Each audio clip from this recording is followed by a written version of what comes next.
বিশ্বনবী বললেন, খায়রুকুম মান তাআল্লামাল কুরআন ওয়া আল্লামা।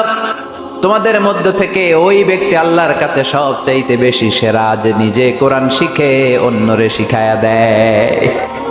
আপনি কোরআন শিখলে আপনি সেরা, আবার আপনি যদি শিখায়া দেন তবেও আপনি সেরা।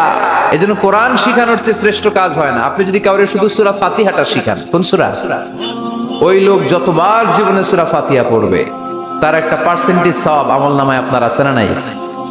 আবার ওই লোক যদি কাউরে এই সূরা ফাতিহাটা শিখায়, আবার যারে শিখালে এ যদি আবার আরেকজনরে শিখায়, এভাবে যতজনকে শিখাবে প্রত্যেকের সওয়াব থেকে একটা পার্সেন্টেজ সওয়াব আপনার আমলনামায় দিয়ে দিবে কে? এজন্য কোরআন শিখবো, শিখাবো, শিখবো, শিখাবো। যারা কোরআন জানি না, কোরআন জেনে মরবো। No excuse will be granted that day. সেদিন কোনো অজুহাত আল্লাহ গ্রহণ করবে না। সব পারো, কোরআন পারো না কেন? সবই তো পারো। হিন্দিতে কথা বলতে পারো, ইংরেজিতে কথা বলতে পারো,